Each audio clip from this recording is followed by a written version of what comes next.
Reporting for the Augusta Free Press, I'm Chris Graham. I had the opportunity Wednesday evening to interview Pat Edmonson. She is a candidate for the Democratic Party nomination to run for Lieutenant Governor. A crowded field right now. I think there are 4 candidates announced and maybe a fifth that I've heard maybe entering that race in the June 6th primary. Pat Edmonson is a member of the Virginia Beach School Board, also an active member of the Virginia Beach Democratic Committee. She was in Waynesboro to speak with members of the Waynesboro Democratic Committee about her candidacy, and she took a few minutes to speak with us at the Augusta Free Press offices. Here's that interview right here. Thank you so much for having me. Well, tell us first off why you're running. What got you into this race for the lieutenant governor's nomination? What got me into this race is I feel that we can do a better. I can do a better job for Virginia when I'm elected lieutenant governor. I have, I believe, some very interesting ideas, very progressive ideas. In 2006, when I ran against an ultra-conservative opponent, I learned that I didn't have to run away from what I believed in. I could maintain my democratic values, my progressive ideals, and win. I think it's time for Democrats to be Democrats. And I am the only person in the lieutenant governor's race who has won an election as an active Democrat. And I've seen the website talks about that being the progressive candidate in this race. Talk more about what that means to you that you can offer this alternative in the race. Well, I think it's not being like the other guy in order to get elected. It's about staying true to those things that make us Democrats, believing in democratic values of tolerance, peace, compassion. Mm-hmm. I think that particularly in times such as we're facing now, it's very important for us to remember who we are and to be real Democrats. And progressive obviously means going forward, having a vision for the future. You serve on the school board in Virginia Beach, and schools are right now, as much as anything else, under the crosshairs of the budget talks that we're seeing in Richmond, and of course that impacts localities. So you would have an understanding of that. Localities across the state are having to deal with these issues. Talk about your thoughts as far as how we can bridge the gap right now as we're facing these economic uncertainties, and then move forward, build forward towards improving our education system in the future. Well, I think that as we are doing in Virginia Beach, we're going line by line through every program, evaluating every aspect of our budget. And for myself, understanding that every dollar that I decide to spend is a dollar that a Virginian worked very hard for, and being very conscious of that fact.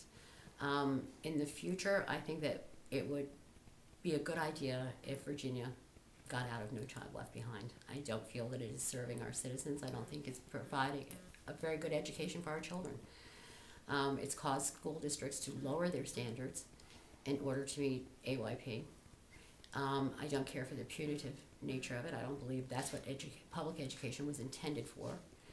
And I don't think it's preparing our children for what is rapidly becoming the second decade of the 21st century. Mm-hmm. Before No Child Left Behind, Virginia had implemented the Standards of Learning program that was just as controversial before No Child Left Behind started getting the brunt of that criticism. What are your thoughts on how we could deal with the whole standardized testing process in general? Do you feel the state's amended its Standards of Learning to be acceptable and amenable towards our education future, or do we have to look at that as well? I think we need to look at education across the board, but I want to make clear that I do believe that we have to have assessments. We have to constantly evaluate where we are, where we want to go, and how we're going to get there. Mm-hmm. And we have to constantly measure where a student is so that we can adequately address their learning needs to prepare them for the workforce or for higher education. This past weekend, the Jefferson-Jackson dinner, seems like every Democrat in Virginia was descending upon Richmond for this big event. I hope there are more.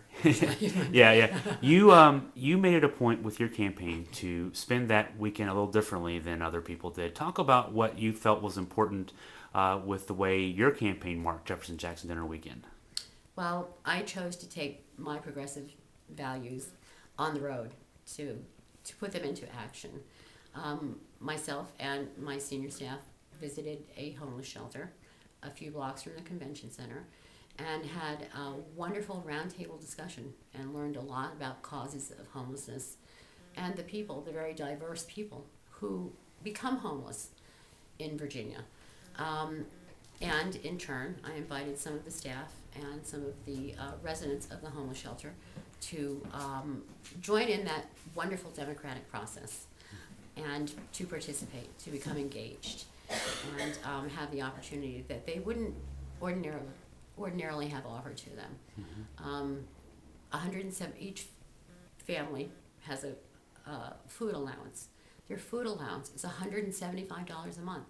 We paid $175 for a plate of food.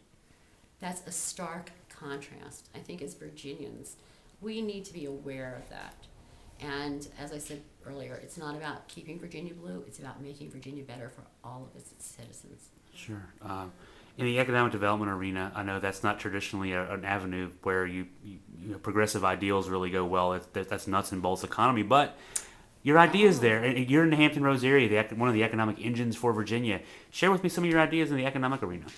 Well, for your area in particular, I would love to see schools, every public school, every statewide institution that has a cafeteria or a vending facility, use Virginia products.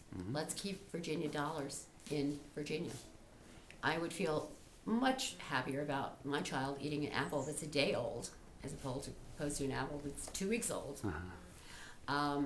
In Hampton Roads, I have often thought that the development of 460, and there has been some talk about building a regional airport on that side of the water, which would create jobs, create revenue, improve transportation tremendously, because I don't happen to believe that another water crossing either over or under is really our answer. So I think that would solve a lot of economic problems and transportation problems at the same time, and bring in revenue, create jobs. One area where we can merge our progressive ideals and our economic needs is in the area of green economy. We talk a lot about green collar jobs in this day and age. The Obama administration talking about investing $15 billion a year for the next 10 years in economic in research that can lead to the further development of a green economy. I know Tim Kaine talking about his Renew Virginia, same avenue, same ideas. Ideas that you might have as we not just look to improve Virginia's environment, but maybe use that to improve our economy as well. Absolutely, and I think that we can develop alternative energy sources.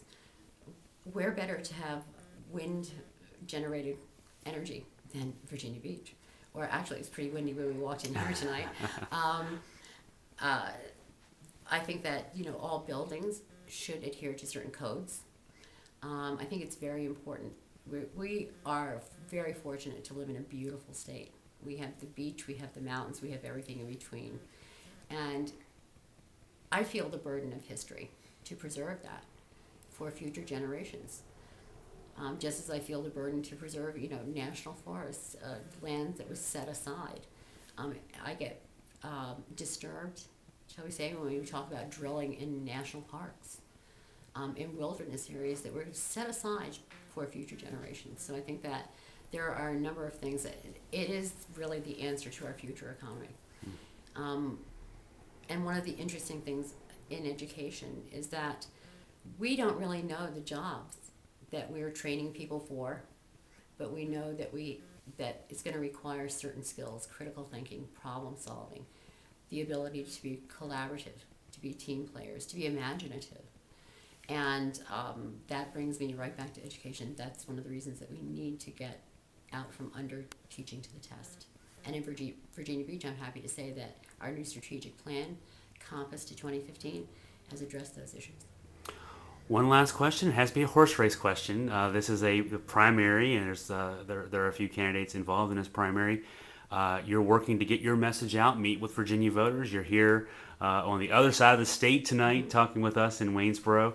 Talk to me about how this campaign is going for you, and maybe what the next few months will be like for you. This campaign has been wonderful so far, and I'm only 3 weeks into it. I'm finding tremendous support. I find that people are able to relate to me on a way perhaps that they're not able to relate to the other candidates.